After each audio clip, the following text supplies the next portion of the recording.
This is Corey. I had a couple shout-outs to give before we get into this episode 4 of the Empower the Audience podcast.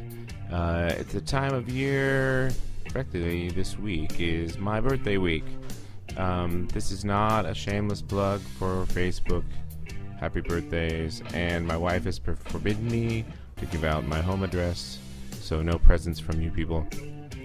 But it's also my brother's birthday month, so I was thinking about him this month, and he is the reason why this podcast exists. He had an idea years ago to do a review site for all demographics, be they grandmothers or children, and I just wanted to give him a shout out for the idea. He wasn't able to accomplish it, so this is for Cliff. And another shout out to Ben Stewart, who provides the music for the intro to this podcast. He is in an epic band called Songhammer. If any of you guys are into World of Warcraft, this is the band for you. 2 bands played at BlizzCon last year. That was Metallica and my friend's band Songhammer. So check them out. The links to their music are underneath every episode of the show. So let's proceed with my cheesy segue into this episode. Your ETA begins now. Can we just talk here? Because we are uncool. I don't believe in guilty pleasure. A choice right now between fear and love.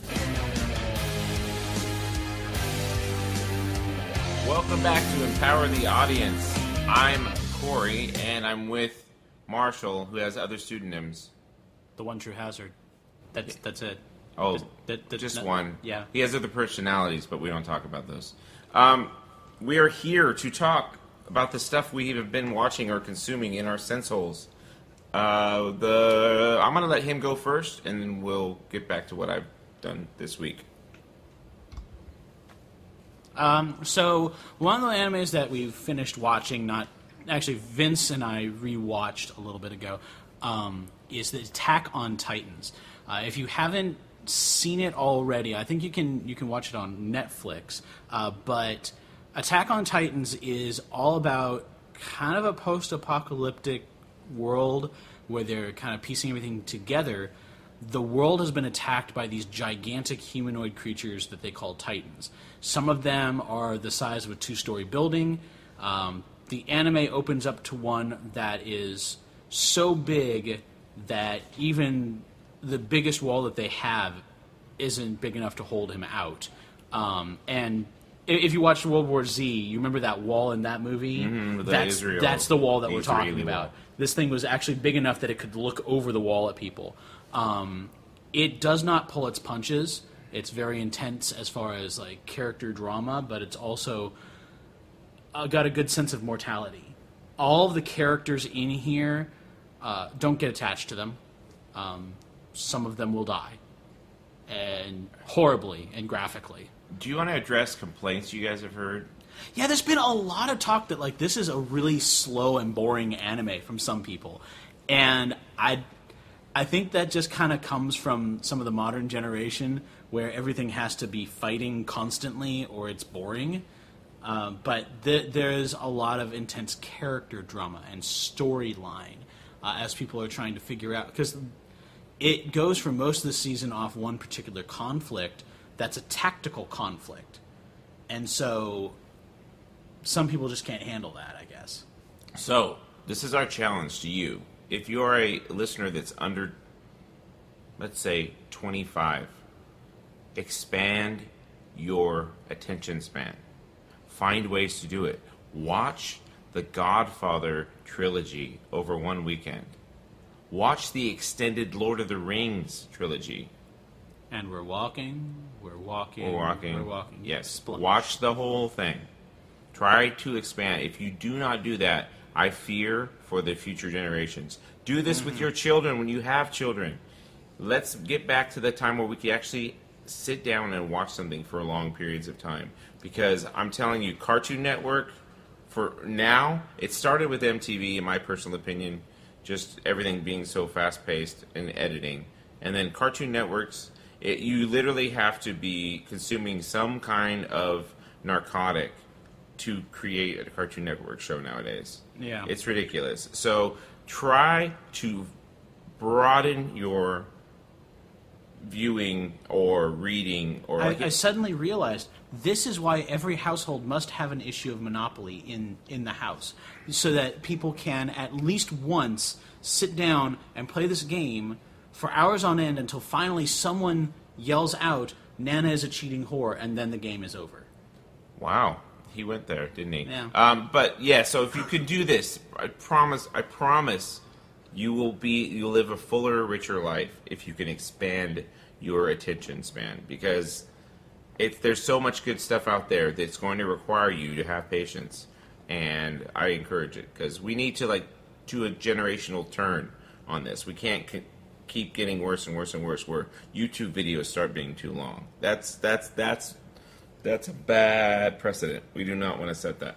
So when we're turning off the soapbox, let's move on to Ender's Game. Ender's Game. Now, ironically, Marshall will have to talk about this, but he'll have to do it without spoilers for me. I can either leave the room, or he could try to say this, because this is not a testimonial for the movie, but I was really wiped out. We watched it last night. We've had a really hard time at work, and I fell asleep. It was a long week, so I did fall asleep. In fact, it's such a long week that I haven't posted last week's episode yet while we're recording this. So just know he can't talk much about it, but let's just not spoil it anyways. Yeah. It's a good movie. I watched a little bit of it first and said, this is going to be something that people need to watch. So Ender's Game, when I was in school, I had read the short story version of it, and it's pretty much it's pretty much the end of the movie.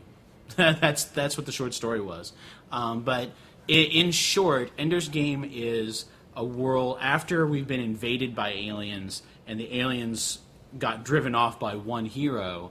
We have been building up our own military and our tactical knowledge so that we could fight them if they ever came back. And this is the story of one boy who is being trained to be the next commander. Yeah, the army is of children. They figured they were the easiest to train. That they're able to better assimilate more information and stuff like that. And it's true. Children learn faster, and they think out of the box more often. And if you get them young, you don't have to undo a lot of bad habits and all these things. It was a very well-acted movie. Yeah, I mean, the thing that struck me watching it the second time, at least the beginning of the movie, is how much happens within the first 15 minutes of the movie. It's really crazy. Well, you've got, as far as the main character, I can't remember his last name. I know his first name's Asa. He was in Hugo, if you saw Hugo, the Martin Scorsese movie. And you got a little known guy named Harrison Ford as is he a general? Is that right? Yeah, I don't know if he's actually a general, but I think that's a good idea of what he is. And then, I'm trying to remember her name. The lady. Yeah, you wouldn't know. I would know. Yeah. Well, let's just skip that part of it. And Viola Davis, thank you. That was Chris. He's actually in the room, but he didn't watch anything this week, so he has nothing to speak from. Somebody been slacking. You're going to need to fix that. Next week, you have double the movies to watch. That's right. Okay. So, I mean, you have a movie pass, for crying out loud. You didn't have no excuse. So it is Viola Davis. She was the basically second in command kind of situation. She was kind of more responsible for the psychological well-being. She basically wanted to be like, well, when this war is over, when these kids do retire, we want to have something to actually bring back into society. We don't want them having PTSD and completely unable to deal with reality. Also, Haley Stanfield was in it. She, I can't remember her character's name. She was the main girl that worked with him in his team. Yeah. She's from True Names Grit. don't stick very well with me. He doesn't. I'm the IMDb. He just kind of watches stuff. Haley Stanfield you remember her from True Grit, the Coen Brothers version, and she's in the new Pitch Perfect 2 coming out soon. And so she's a really good actress. I really enjoyed her in True Grit, and she was good in this. So, anything else to say about this? It was really good, highly advisable. I would actually say that this is very true to the original. It's got all the same feel, and if you didn't read the book or the short story, the ending is very true to that feel. So you're going to get that raw feeling that Ender's going through at the end. For yourself, because it's going to be just as raw for you. Also of note is Ben Kingsley. He played the pilot that saved the world, which I can't remember the name of the character, but Mazer Rackham. Mazer Rackham. There we go. There you go. And he looks really cool because he's got like the Maori tattoos on his face. Kind of cool. So yeah, there's that. That was really good. Highly suggest that. Now, for me, I had an interesting week. I went and saw a comedy show, watched a comedy documentary, and a farewell to a late-night host. So, start with the comedy show. I went and saw an interesting show. A show in which the comedian said, "You guys all paid money to see a show which you didn't know what it was going to be. I applaud you." What I saw was this show on this tour. It's a spiritual speaker named Rob Bell with his good buddy, the comedian Pete Holmes. They were here in town on this tour called Together at Last, and it was a really interesting tour because you have, basically they would talk about spiritual big question topics like wonder and honesty, but they did it in a definitely funny way, and it was definitely interesting because for me, in the audience, they let us in about an hour before the show started. And I started talking to people, and I said, "Who are you here to see?" And there were 3 20-something guys right behind me that were definitely here to see Pete Holmes. So I was really interested to see how they were going to take this show, which is about more spiritual type stuff. Now, Pete Holmes, it's no secret. If you listen to his podcast called You Made It Weird, he says there's a section every week where he talks about spiritual things. So, I don't think everybody should have been surprised that it was about that. But it was really good because, again, Pete Holmes is ridiculously funny. This is my first comedy show, so I hadn't really experienced him much other than... Or more specifically, it's the first time you've been to a live comedy show. You were actually in the room. Yeah. I'm a huge comedy nerd. I'm a comedy snob, and this is the first time I've actually seen live comedy in person. So it was really significant. But he's really funny. He's very childlike in his approach to everything, which I really appreciate. My style of comedy is silly and smart, so I really appreciated that. It was a great night. I laughed so hard. I mean, it was really good. And there was a meet and greet after, which wasn't a VIP thing. It was anybody who came could meet the guys. And so for me, having the opportunity to meet Rob Bell, who's meant a lot to me for a very long time, if you hear spiritual speaker, he actually was a pastor, a Christian pastor, but he is not your mama's Christian pastor. He's actually considered a heretic by a lot of people. So because he breaks through a lot of stereotypes and a lot of taboos in Christianity. You would not believe the vehement hate that this guy gets. We just actually were on his Facebook the other night, and to see how much people hate him, it's really ridiculous. And it's like, people seem to be following him just so they can hate him. Why would you go on somebody's Facebook just to hate on them? They apparently did. So anyways, so it was an awesome show, awesome night. I really had a blast, and so that was that day. And then I also recently watched a documentary by Kevin Pollak, if you've ever seen his podcast. If you haven't seen his podcast, it's called Kevin Pollak's Chat Show. Go subscribe now. You're not going to believe who he gets on his show. He is, most of you know Kevin Pollak, if you don't know the name, the simple way I always describe it as, you have a few good men. You have 3 lawyers and a few good men that are the main characters. You have Tom Cruise, you have Demi Moore, and you have the other guy. The other guy is Kevin Pollak. If you've seen Usual Suspects, he's the most sarcastic person on The Usual Suspects. He's the guy that says when Kevin Spacey's character says something, he goes, "Yeah, I was just about to tell you to shut up," because he was quiet the whole time.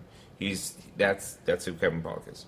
So he has a chat show where he talks to celebrities, and he knows them, and he gets a lot of great people on his show. Well, he's been working for a long time on this documentary called Misery Loves Comedy. And he interviews everybody you can think of. In fact, I was going to have a list, but just if you think of a comedian, most likely he's got him on there. I mean, there was Bob Saget, there was Amy Schumer was on there, like just every comedian like you can think of. And he basically, the premise of it ultimately ended up being, do you have to be miserable to be funny? I mean, Jimmy Fallon was on there. I just laughed at that. So it was an interesting, really interesting documentary. It was nice that they dedicated it to Robin Williams, who he'd had a conversation with but never did an interview with, unfortunately, before he passed. And so definitely check it out. I know it's on iTunes. It's not on Netflix yet, but probably will be eventually. Definitely, if you're into comedy, it's definitely worth checking out. So, the last thing I was talking about was the late night host that was leaving. I watched it was called David Letterman, A Life on Television.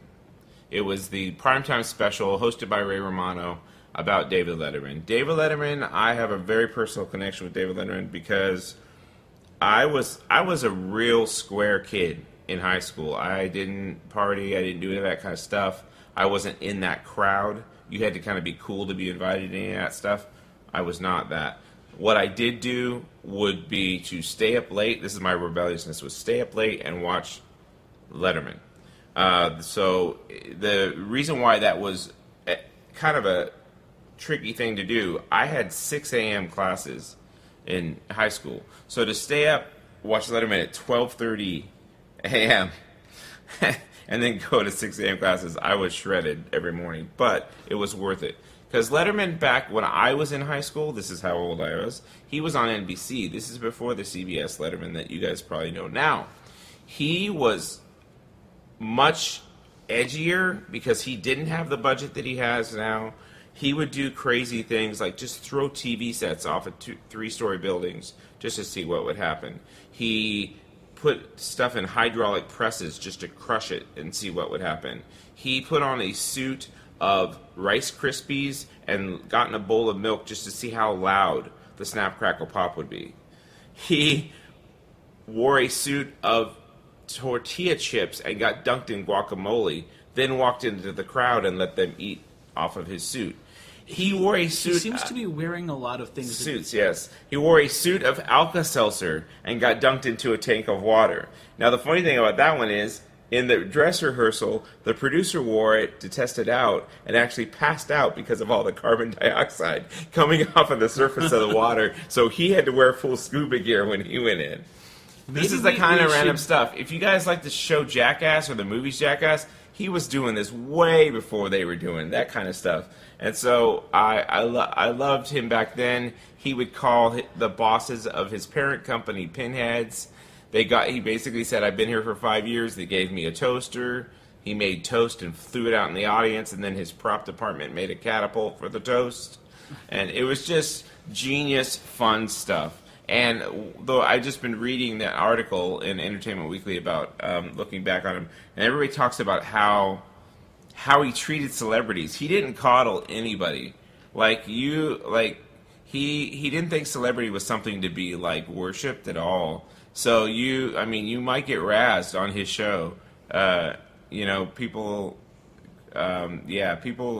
some of them didn't like him. Some of them, of course did, but they got the joke that he was just not an easy sell as a host. So I really enjoyed watching him. I don't know if that special's available online anywhere. You could check CBS.com, maybe. I know I missed it on TV, so I had to watch it online, but I'm not sure if it's still available or if it ultimately, maybe somebody will post it on YouTube, sort of illegally. I don't know. It's Viacom. You know how they feel about stuff on YouTube. But, that was really great. Trying to think if there's anything else that I saw.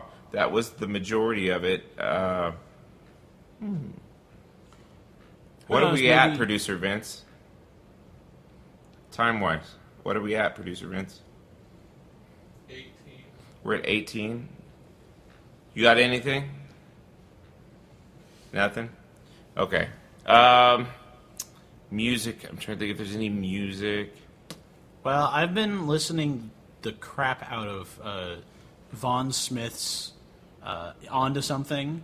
Man, this guy, okay, we first discovered him, Vince and I, on Scott Bradley Loves You on YouTube with the Postmodern Jukebox.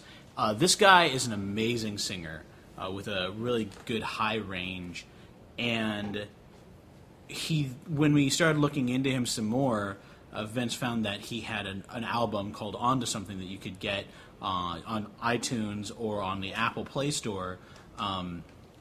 Google Play Store? Yeah, the Google Play Store. But it's an amazing album. He does a lot of layering of his vocals, a lot of really fast beat changes, especially in the song Pilot Light, which is still an inspirational song to me because, like, 3 out of the songs that he has on that album is just really great to just kind of get you pumped up and excited to do some work on something, you know? It's very inspirational. So definitely check that out. It's really inexpensive on the Google Play Store. So, yeah.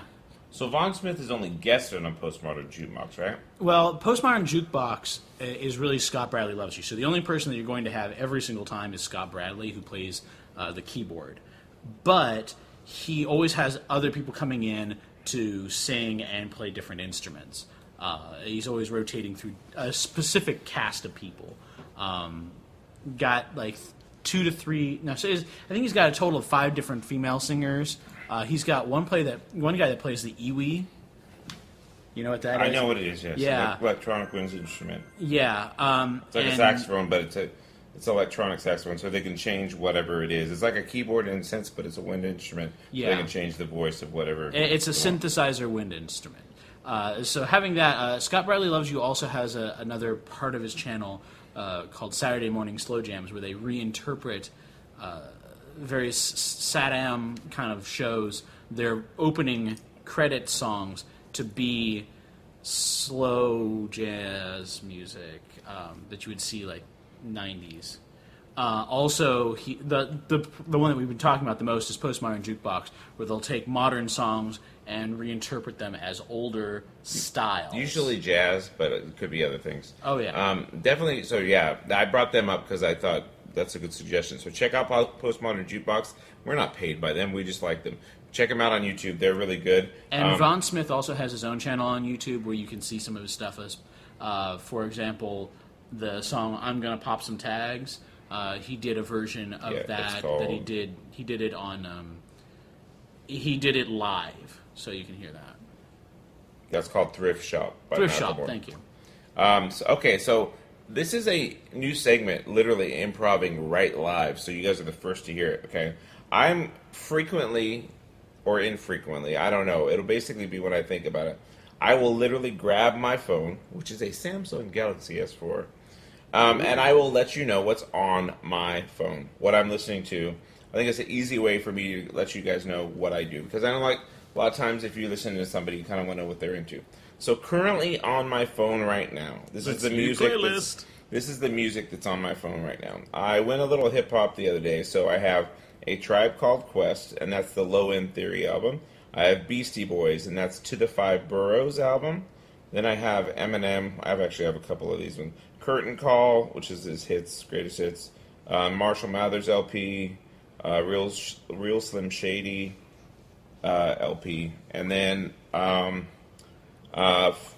there's more hip hop, but I'll get to it in a second. Foo Fighters. I have One by One, Skin and Bones, which is a great acoustic live album, really great. The song Razor on there is really good. There Is Nothing Left to Lose, and Wasting Light, which is their most before the Sonic Highways album, it was their most recent.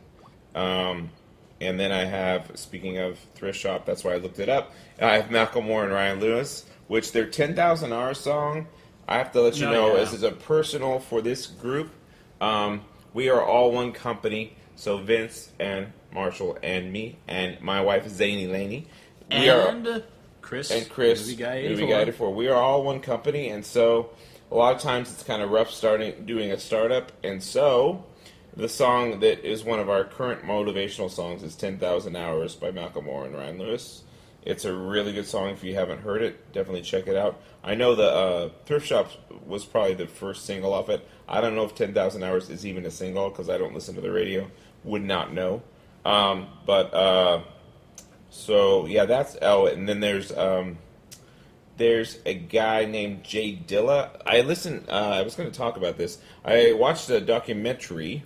Marshall can show some local pride on this one. There's a record label called Stone's Throw, and it's out of San Jose. Oh, they moved to LA, but they're originally out of San Jose, and they do a lot of hip hop.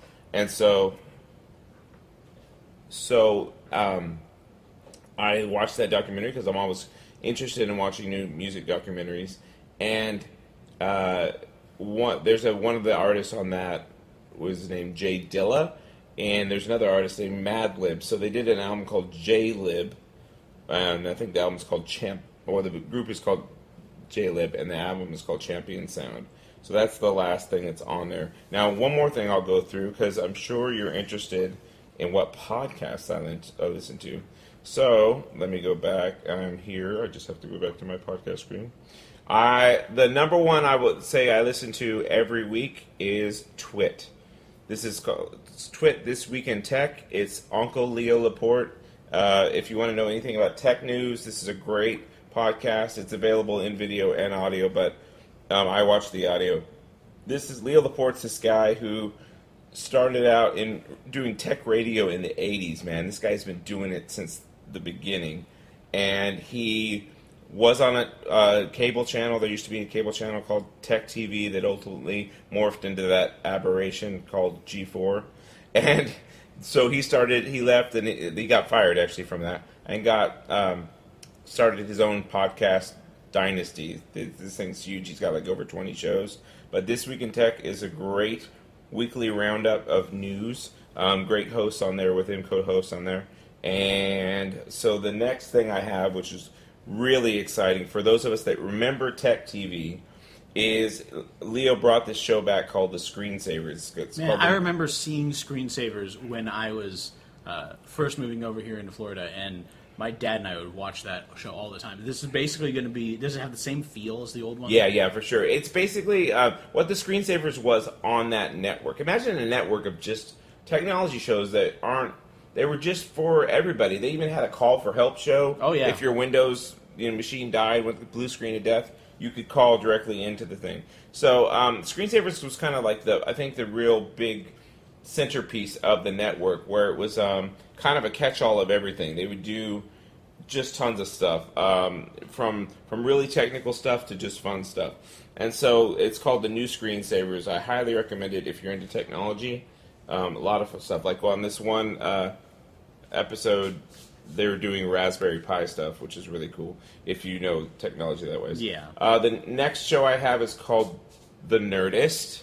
If any of you guys know who Chris Hardwick is, or maybe know his face, maybe not know his name, Chris Hardwick is the guy that hosts the Talking Dead, which is probably the most popular thing that he does. It's the show. Talking Dead as well. Talking Dead is the group therapy show that happens after Walking Dead, because it's kind of those episodes are so intense. It's kind of a way for us to decompress after watching it. It's a really good show to watch. Nerdist is a great show. He mostly interviews comedians, so they're really funny shows. But he'll interview actors and all kinds of stuff. Really, definitely, highly advise that show. WTF is the next show on this. This is Mark Maron. Mark Maron, I can see, is not for everybody. He's kind of a cranky guy. If you don't mind an ornery guy like that, he interviews a lot. He's a stand-up comedian. Also, he's got a great special called Thinky Pain. He also has a show on IFC called Maron. It's basically kind of thinly veiled show about his life. And I highly suggest it if you like kind of neurotic, cranky people. If you don't, then steer clear of it, but it's a really good show. The aforementioned Rob Bell has a podcast called The Robcast. yeah, like I've said before, he's not your mom's preacher. If you're even spiritually curious, I highly suggest this. Yeah. He does not beat you over the head with anything. He's really talking in an open way to people that are concerned with this kind of stuff. He loves atheists. What kind of pastor have you ever heard of that loves atheists? So that's the kind of thing. Those are the kind of people he hangs out with, the kind of people he loves to talk with. This is a newer addition to my podcast library, is Gilbert Gottfried's Amazing Colossal Podcast.